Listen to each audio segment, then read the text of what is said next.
look at things differently.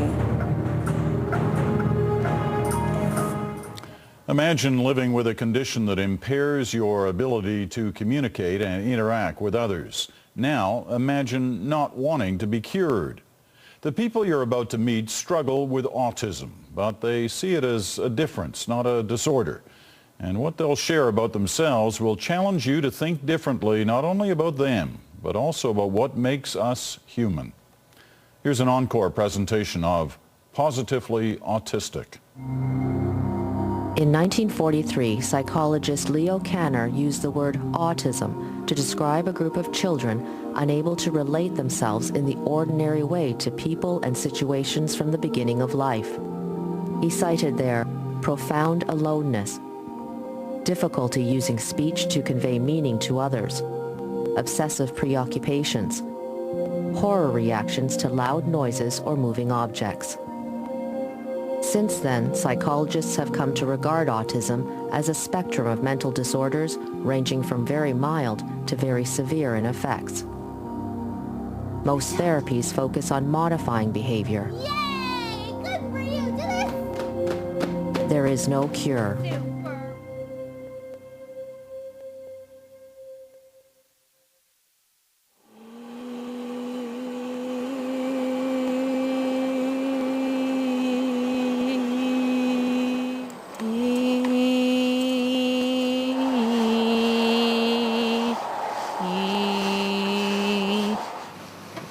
My name is Amanda Baggs. I'm 27 years old. I am not locked in my own world, and I prefer to be autistic. I have the motor capability of speech, but not the ability to consistently give speech any meaning. It's easier to type what I'm thinking than to say it with my mouth. This is a machine that has a speech synthesizer built into it. And I type something here. Then I hit a button, and it speaks the words out loud. I made a video and put it on YouTube. It's called In My Language. It's what I consider my native language to be, which is quite outside of the English I was taught growing up, and try to point out how people who have our own language and way of communicating are treated and dismissed as non-persons, and lessened until we learn more standard ways of communicating. In this video I showed a lot of different ways that I interact with my environment. They come a lot more natural to me than the ways I've been taught to interact with people.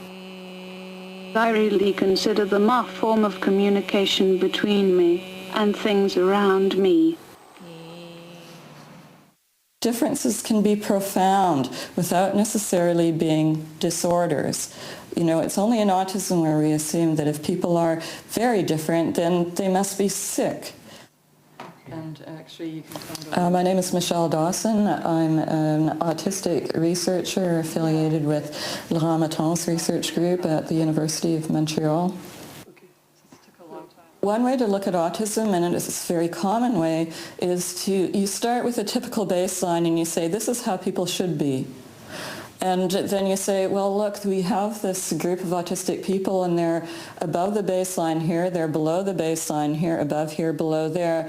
And then you call these behavioral excesses and deficits, in effect saying that any deviation from the baseline is problematic. And, you know, there are problems with this at an ethical level, which is we should probably know better now than to assume that there is an optimal way to be human. I think we can sort that. I think we can sort that out sometime in the next. My name is Ari Naaman. I'm the founding president of the Autistic Self-Advocacy Network. I saw that the autism spectrum was being primarily defined and talked about by non-autistic people, parents, professionals, and others who didn't always represent our interests and how we view ourselves as we would.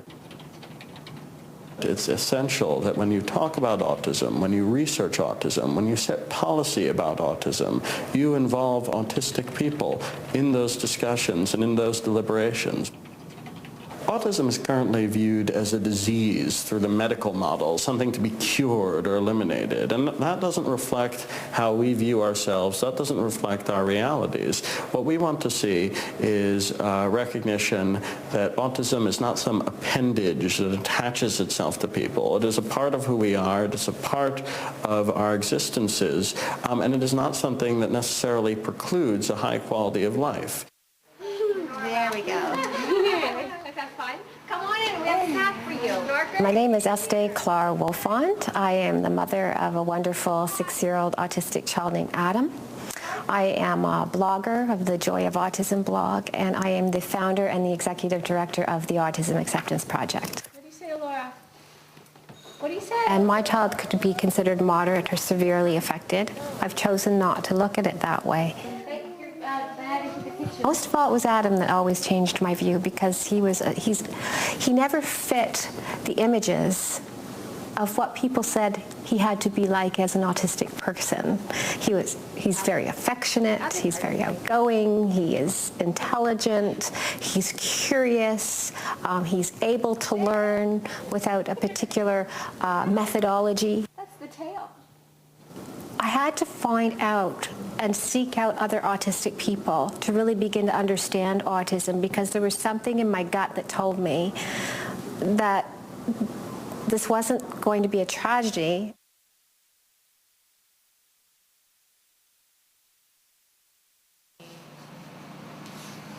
I make my videos on my own.